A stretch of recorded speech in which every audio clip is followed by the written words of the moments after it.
Bulldozer के माध्यम से जो भाजपा की सरकारें गरीब लोगों के, बेबस और लाचार लोगों के मकान गिरा रहे थे, उस पर सुप्रीम कोर्ट ने कड़ाई से रोक लगाने का काम किया है। ये लोकतंत्र की विजय है। किसी का बच्चा कोई गलत काम करता है, उसकी फोटो किसी कैमरे में आ जाती है, उसके माँ बाप की जो सालों की मेहनत है उस पर ये नफरत का बुलडोजर चला देते हैं। किसी भी सिस्टम के जरिए दंगे हैं, दंगाई हैं, बलवे हैं, बलवाई हैं, बाहुबली हैं, बकैत हैं, उनका बंटाधार होता है और समाज में सुरक्षा का एहसास होता है, तो किसी को इसमें आपत्ति नहीं होनी चाहिए। बेटा अपराध करता है, बाप की संपत्ति नहीं गिरती है। जब तक कि वो अवैध बनाया हुआ है उसकी संपत्ति गिराई जा रही है। सुप्रीम कोर्ट ने आज बहुत ऐतिहासिक फैसला किया है, जिसमें किसी का भी घर गिराना ये पूर्ण रूप से गलत कहा गया है।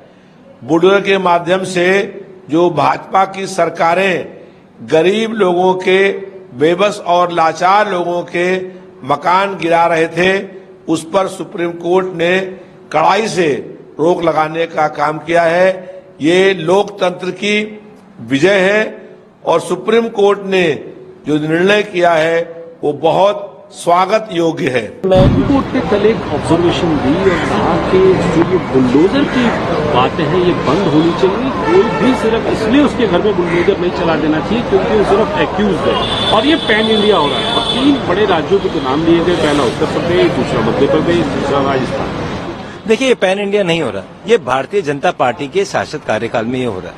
देखिए, यही बात राहुल गांधी जी करते हैं कि नफरत की दुकान, बुलडोजर एक नफरत का प्रतीक इन्होंने बना दिया है, हेटरेट पॉलिटिक्स की। देखिए, किसी का बच्चा कोई गलत काम करता है, उसकी फोटो किसी कैमरे में आ जाती है, उसके माँ बाप की जो सालों की मेहनत है उस पर ये नफरत का बुलडोजर चला देते हैं। यही राहुल गांधी जी तो कहते हैं। और मैं धन्यवाद करना चाहता हूँ माननीय सुप्रीम कोर्ट का कि उन्होंने इसमें इंटरवीन करा कि नफरत की दुकान बंद कीजिए, मोहब्बत की दुकान चलाइए। अगर कोई गलत है उसके खिलाफ सख्त से सख्त कार्रवाई कीजिए। और उन लोगों का क्या जिन्होंने इलीगल घर बनाए, ये दिल्ली में भी उन्होंने शुरू करा था बीजेपी ने। बीजेपी बुलडोजर लेके मेरे खुद के एरिया में आ गई थी।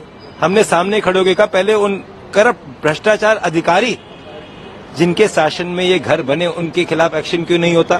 क्यों बड़े बड़े जो इनके मेयर हैं, बड़े बड़े इनके नेता हैं जिन्होंने पैसे खाकर ये इलीगल घर बनाए, उनके घर पे क्यों नहीं भ्रष्टाचार के वहां पे बुलडोजर चलता? ये नफरत का प्रतीक भारतीय जनता पार्टी देश में बन गया है। और जो इनकी 3 स्टेट्स हैं वहीं पे ये नफरत का बुलडोजर चल रहा है। क्या आपने सुना किसी कांग्रेस के एरिया में ये नफरत का बुलडोजर चला? कभी नहीं चलता। यही एनडीए का जो प्रतीक बन गया है, ईडी, सीबीआई एंड नफरत का बुलडोजर। मैं इसके टेक्निकल चीजों पे तो नहीं जाऊंगा, सुप्रीम कोर्ट ने क्या कहा है उस पर भी नहीं जाऊंगा। मैं प्रैक्टिकल चीज देखता हूँ। ये जो पूरा के पूरा उत्तर प्रदेश में बुलडोजर का समय चला है, उससे दंगे दंगाई, बलवे बलवाई और बाहुबलियों में जो है असुरक्षा का माहौल पैदा हुआ और जो समाज में सुरक्षा का माहौल पैदा हुआ। इसलिए अब टेक्निकल इश्यू क्या है, टेक्निकल बातें जो है वो होंगी, लेकिन मैं मानता हूं कि अगर किसी भी सिस्टम के जरिए दंगे हैं, दंगाई हैं, बलवे हैं, बलवाई हैं, बाहुबली हैं, बकैत हैं, उनका बंटाधार होता है और समाज में सुरक्षा का एहसास होता है, तो किसी को इसमें आपत्ति नहीं होनी चाहिए। जब वो अवैध है, सरकारी संपत्ति में बनाए हैं, तब गिर रहा है। बेटा अपराध करता है, बाप की संपत्ति नहीं गिरती है। जब तक कि वो अवैध बनाया हुआ है उसकी संपत्ति गिराई जा रही है। सुप्रीम कोर्ट तो सही है कह रहा है। विपक्ष का कहना है कि सुप्रीम कोर्ट का सही आदेश है, जो बीजेपी हर जगह घर गिरा रही है, किसी के ऊपर आरोप लग जा रहे तो उसका घर सबसे पहले गिराया जा रहा है। नहीं, विपक्ष के लोग तो कहबे करेंगे। मथुरा घटना याद है? मथुरा घटना याद है? अवैध कब्जा है जिसमें एसपी की भी जान गई थी, पुलिस की जान गई, दरोगा की जान गई। अवैध कब्जा था ना। तो जो कार्रवाई हो रही है अवैध कब्जे पर, तो उसको जोड़ा जा रहा है अपराध से। जब अपराध कर रहा है तो अगर अपराध करने वाला व्यक्ति वो गलत जमीन पर, सरकारी जमीन पर बसा है, अवैध तरीके से बसा है, तो उसके खिलाफ कार्रवाई हो रही है।